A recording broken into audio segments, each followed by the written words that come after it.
ശ്രീ ഷാഫി ചാലിയം, മുസ്ലിം ലീഗിനെ തന്നെ പ്രതിപക്ഷത്തെ തന്നെ പ്രതിരോധത്തിലാക്കുന്ന പോയിന്റ്സ് ആണ് ഇപ്പോൾ അഡ്വക്കേറ്റ് അരുൺകുമാർ പറഞ്ഞത്. അറിയാമല്ലോ, നിങ്ങളുടെ MLA തന്നെയാണ് സഭയിൽ ഈ കരം വാങ്ങുന്നതിനെ എതിർത്തിട്ടുള്ളത്.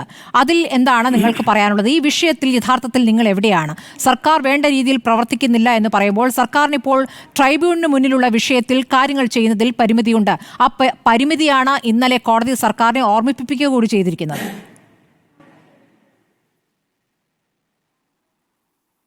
സ്മൃതി, നമ്മുടെ സഹ പാനലിസ്റ്റ് അഡ്വക്കേറ്റ് അരുൺകുമാർ അദ്ദേഹം പറഞ്ഞ് അവസാനിപ്പിക്കുന്ന ഭാഗം അവിടെ നിന്ന് ഞാൻ തുടങ്ങുകയാണ്. എന്താ അദ്ദേഹം പറയുന്നത്? പെർമനൻറ്റ് ഡെഡിക്കേഷൻ ഓഫ് അല്ലാ, അതാണ് വഖഫ്. എന്നാൽ ഈ ഡീഡ് അങ്ങനെയല്ല. ഈ ഡീഡ് വിദ്യാഭ്യാസ കാര്യങ്ങൾക്ക് വേണ്ടി മാത്രം, അതിനുവേണ്ടി മാത്രം ക്രയവിക്രയം ചെയ്യാം, അല്ലെങ്കിൽ ഇത് ദാതാവിലേക്ക് തിരിച്ചു പോരും. അങ്ങനെ വന്നാൽ ഇത് ഗിഫ്റ്റാണ്. അദ്ദേഹം അവസാനം പറഞ്ഞതാണ്. എന്തുകൊണ്ട് ജസ്റ്റിസ് നിസാറിന് ഇത് ബോധ്യപ്പെട്ടില്ല? ജസ്റ്റിസ് നിസാർ ആരാണ്? അദ്ദേഹം ജഡ്ജി പദവിയിൽ നിന്ന് വിരമിച്ചതിന് ശേഷം അരിവാൾ ചുറ്റിക നക്ഷത്രത്തിൽ കണ്ണൂർ ജില്ലയിൽ തദ്ദേശ സ്ഥാപന തെരഞ്ഞെടുപ്പിൽ മത്സരിച്ച ആളാണ്. അപ്പോൾ സഖാവ് നിസാറാണ്. ഇപ്പം സഖാവ് നിസാറിന് എന്തുകൊണ്ട് സഖാവ് അരുൺകുമാർ ഈ കാര്യം ബോധ്യപ്പെട്ടില്ല എന്നത് ഒരു ക്വസ്റ്റ്യൻ. രണ്ടാമത് KPA മജീദിൻ്റെ കാര്യം ഇവിടെ പറഞ്ഞല്ലോ.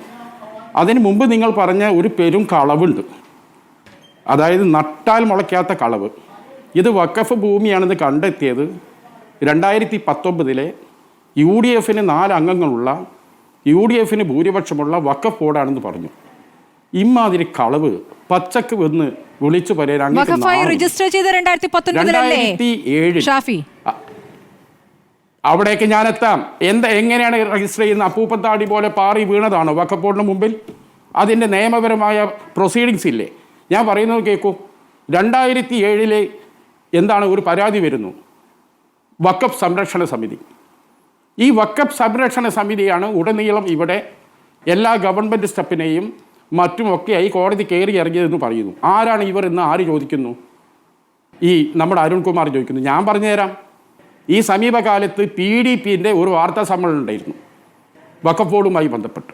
ആ വാർത്താ സമ്മേളനം നടത്തിയ PDP നേതാവ് സ്വയം വാർത്താ ലേഖകരുടെ മുമ്പിൽ മേ ഐ ഇൻട്രൊഡ്യൂസ് മൈസെൽഫ്, ഞാൻ ആരാണെന്ന് വ്യക്തമാക്കി. ഞാൻ PDPയുടെ നേതാവ് മാത്രമല്ല വഖഫ് സംരക്ഷണ കൗൺസിലിൻ്റെ സെക്രട്ടറി കൂടിയാണെന്ന് പറഞ്ഞു.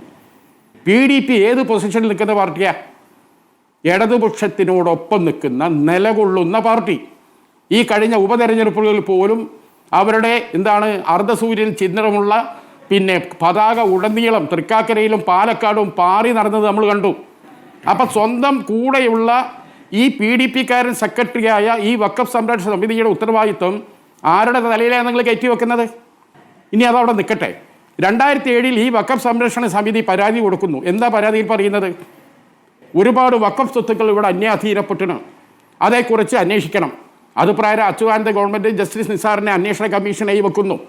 എന്താ ജസ്റ്റിസ് നിസാർ കമ്മീഷൻ്റെ മുമ്പിലുള്ള അജണ്ട? എന്താ കണ്ടെത്തേണ്ടത്? കണ്ടെത്തേണ്ടത് വഖഫ് ഭൂമി കയ്യേറ്റം ചെയ്യപ്പെട്ടിട്ടുണ്ടോ ഇല്ലയോ എന്നതാണ്. അദ്ദേഹം 10-23 പ്ലോട്ടുകൾ ചൂണ്ടിക്കാണിച്ച് ഇത് കയ്യേറ്റം ചെയ്യപ്പെട്ടിട്ടുണ്ട് എന്ന് റിപ്പോർട്ട് കൊടുക്കുന്നു 2008. അപ്പോൾ കയ്യേറ്റം ചെയ്യപ്പെട്ടിട്ടുണ്ട് എന്ന് റിപ്പോർട്ട് കൊടുക്കുന്ന ജസ്റ്റിസ് നിസാർ കമ്മീഷൻ പഠിക്കണം നിങ്ങൾ. അങ്ങനെ അത് കിട്ടിയോട് കൂടി സ്വാഭാവികമായിട്ടും 2009 അച്യുതാനന്ദൻ ഗവൺമെൻറ് അത് ക്യാബിനറ്റ് കൂടി അംഗീകരിക്കുന്നു. അംഗീകരിച്ചു കഴിഞ്ഞാൽ പിന്നെ എന്താ സംഭവിക്കുക? സ്വാഭാവികമായിട്ടും കയ്യേറപ്പെട്ടത് വഖഫാണെന്ന് വന്നു. അപ്പോൾ വഖഫ് ബോർഡിൻ്റെ ചുമതല വഖഫ് സ്വത്ത് സംരക്ഷിക്കലാണ്. അപ്പം വഖഫ് ബോർഡ് വഖഫ് സ്വത്ത് സംരക്ഷിക്കുന്നില്ല, ആളുകൾ കയ്യേറിപ്പോയിരിക്കുന്നു എന്ന പരാതി പുറത്ത് വഖഫിൻ്റെതാണ് ഭൂമിയെന്നും ഇത് കയ്യേറപ്പെട്ടതാണെന്നും ഇത് വഖഫ് ബോർഡ് സംരക്ഷിക്കണമെന്നും റിപ്പോർട്ട് കൊടുക്കുന്നു. റിപ്പോർട്ട് ഇടതുപക്ഷ ഗവൺമെൻറ് അംഗീകരിക്കുന്നു. അംഗീകരിച്ച് വഖഫ് ബോർഡിലേക്ക് ഫോർവേഡ് ചെയ്യുന്നു. എന്താ പിന്നെ സംഭവിക്കുന്ന? അച്യുതാനന്ദൻ ഗവൺമെൻറ് വരുന്നു. ആ 5 വർഷക്കാലം ഉമ്മൻചാണ്ടി ഭരിക്കുന്നു. എന്തെങ്കിലും ഒരു സ്റ്റെപ്പ് മുന്നോട്ട് പോയോ? ഒന്നും ചെയ്തില്ല. അത് കഴിഞ്ഞ് 2019 മുമ്പ് ഇവിടെ ഇതേ വഖഫ് സംരക്ഷണ കൗൺസിൽ ഹൈക്കോടതി പോകുന്നു. പോയിട്ട് സംരക്ഷിക്കേണ്ട സ്വത്താണെന്ന് അറിഞ്ഞിട്ടും വഖഫ് ബോർഡ് സംരക്ഷിക്കുന്നില്ല.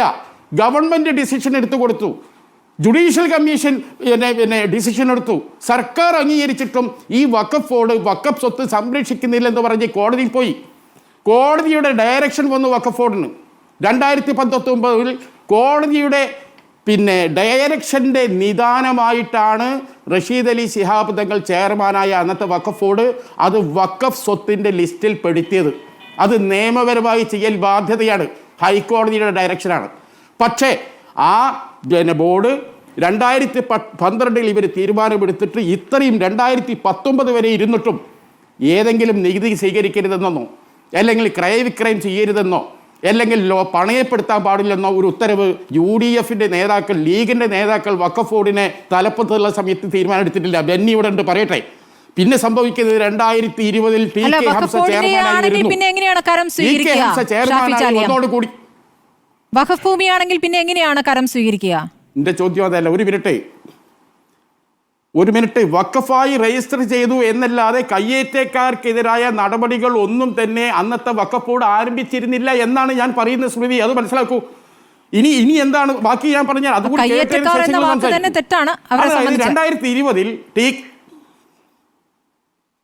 2020 ഞാനല്ല പറയുന്നത്, സഖാബ് നിസാറിന്റെ റിപ്പോർട്ടാണ്. എന്താ സ്മൃതി ഇങ്ങനെ ഇന്റർഫിയർ ചെയ്താല്? അരുൺകുമാറോട് പറഞ്ഞല്ലോ, നിങ്ങൾ കേട്ടിരുന്നല്ലോ. ഞാനതൊന്ന് കംപ്ലീറ്റ് ചെയ്യട്ടെ. അരുൺകുമാറിനുള്ള മറുപടിയും കൊടുത്തു കഴിഞ്ഞ ശേഷം സ്മൃതി എല്ലാ സംശയം ചോദിക്കും. സമയമുണ്ടെങ്കിൽ ഞാൻ പറയാം.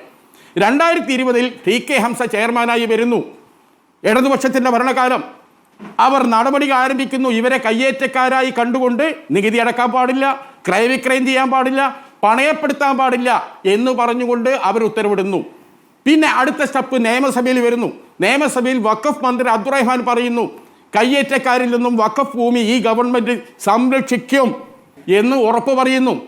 പറഞ്ഞതിന് ശേഷം എന്ത് സംഭവിക്കുന്നു? റവന്യൂ മന്ത്രിയുടെ അടുത്ത് പോയിട്ട് കരമെടുക്കാനുള്ള സൗകര്യമൊരുക്കണം. ഒരു പൊടിക്കൈ ഉണ്ടാക്കിയതാണ്. കാരണം കരം സ്വീകരിക്കുന്നത് ഉടമസ്ഥാവകാശയുടെ രേഖയായി പരിഗണിക്കപ്പെടില്ലെന്നും അതുകൊണ്ട് സർക്കാരിന് കിട്ടുന്ന പൈസ, ആ സാധുക്കളുടെ പൈസ കിട്ടുന്നത് പോന്നോട്ടെ എന്ന ഒരു ഉദ്ദേശത്തിലാണ് ചെയ്തത് എന്നുള്ള വടുപ്പ ന്യായീകരണമൊക്കെ പറഞ്ഞുകൊണ്ട് കരമെടുക്കാനുള്ള സംവിധാനം റവന്യൂ വകുപ്പ് ഉണ്ടാക്കുന്നു.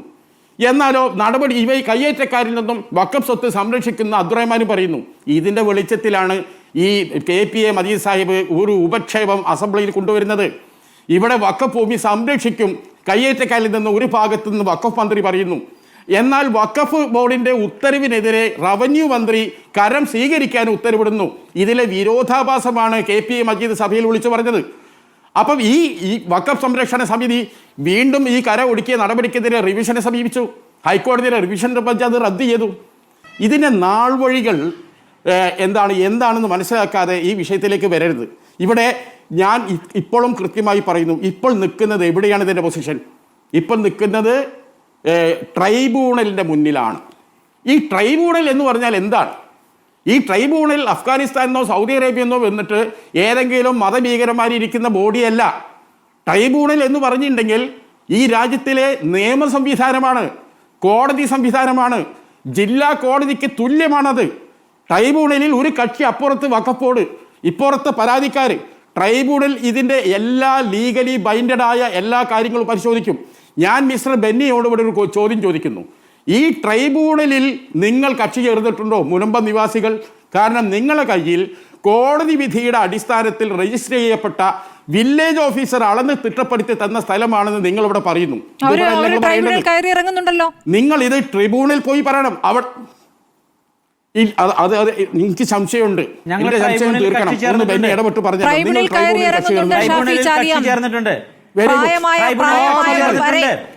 എന്നാൽ ബെന്നി ഓക്കെ വളരെ സന്തോഷം. എനിക്ക് അറിയില്ല, ഞാനത് സംശയം തീർക്കാൻ ചോദിച്ചതാണ്. നമ്മൾ എന്നും ആരോടൊപ്പാണ്? മനുഷ്യത്വപരമായി ദുരിതം അനുഭവിക്കുന്ന ദുർബലരോടൊപ്പമാണ് മനുഷ്യൻ. ആ നിലക്ക് ഓക്കെ, വെരി ഗുഡ്. ട്രൈബ്യൂണലിന്റെ മുമ്പിലാണ് നിൽക്കുന്നത്. നിങ്ങൾ നിരാശപ്പെടേണ്ട.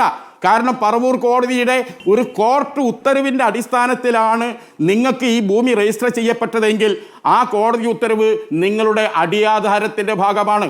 തീർച്ചയായും വഖഫ് ട്രിബ്യൂണൽ നീതിയുടെ പക്ഷത്തെ നിൽക്കുക. അവിടെ മതം അല്ല നോക്കുന്നത്, മത നിയമം അവിടെ ഇല്ല. ഈ BJPക്കാർ ഒരുപാട് കള്ളത്തരം പറഞ്ഞു നടക്കുകയാണ്. അവിടെ അവർ ട്രിബ്യൂണലിലേക്ക് ജഡ്ജിയെ നിയമിക്കുന്നത് ഹൈക്കോടതിയാണ്. ശ്രീ രാജൻ ചറ്റയിൽ എന്ന ഒരു ക്രിസ്ത്യൻ, ഞാൻ മതം പറഞ്ഞതല്ല, അവിടെ രാജൻ തെറ്റയിൽ എന്ന ഒരു മനുഷ്യനാണ് ജഡ്ജി. അദ്ദേഹത്തിൻ്റെ മുമ്പിൽ ഈ ന്യായവാദങ്ങളെല്ലാം നിങ്ങൾ ഉയർത്തണം. എന്നിട്ട് ട്രിബ്യൂണലിന്റെ വിധി വരും മുമ്പ് നമ്മൾ അഡ്വാൻസ് ആയി കയറിയൊന്നും കളിക്കണ്ട. ഇവിടെ ഇതിലൊരു പൊളിറ്റിക്കൽ കോൺസ്പിറൻസി ഉണ്ട്. അതുകൂടെ പറയാൻ എനിക്ക് അനുവദിച്ച സമയം മതിയാവില്ല. അതിലേക്ക് നമുക്ക് വരേണ്ടതുണ്ട്. നമുക്ക് BJP പ്രതിനിധിയിലേക്ക് കൂടി പോകേണ്ടതുണ്ട് ഇടവേളയ്ക്ക് ശേഷം. അല്ലല്ല, അവിടെ എല്ലാ വിഭാഗക്കാരുമുണ്ടല്ലോ. ലത്തീൻ കത്തോലിക്കരുണ്ട്, ധീവരരുണ്ട്, ഈഴവരുണ്ട്, 200ഓളം മുസ്ലിം കുടുംബങ്ങളുണ്ട്. അവർക്കിടയിൽ ഒരു ഭിന്നതയുമില്ല. അവിടെ പിന്തുണയായി വരുന്നവർക്കാണ് ഈ ഭിന്നത ഉണ്ടാക്കാനുള്ള ശ്രമങ്ങൾ നടത്തിക്കൊണ്ടിരിക്കുന്നത്. അവർക്കിടയിൽ ഒരു ഭിന്നതയും ഇല്ലതാ എന്നുള്ളതാണ് അവരുടെ യാഥാർത്ഥ്യം. അതെ, ഒരു ചെറിയ കാര്യം സ്മൃതി എന്നെ പറഞ്ഞു 600 കുടുംബങ്ങളല്ല, ബെന്നി പറഞ്ഞതുപോലെ 179 കുടുംബങ്ങളാണ്. ആ 179 കുടുംബങ്ങളിലൂടെ തലയെണ്ണി നോക്കിയാൽ 600-ൽ പരം കാണും. ശരി.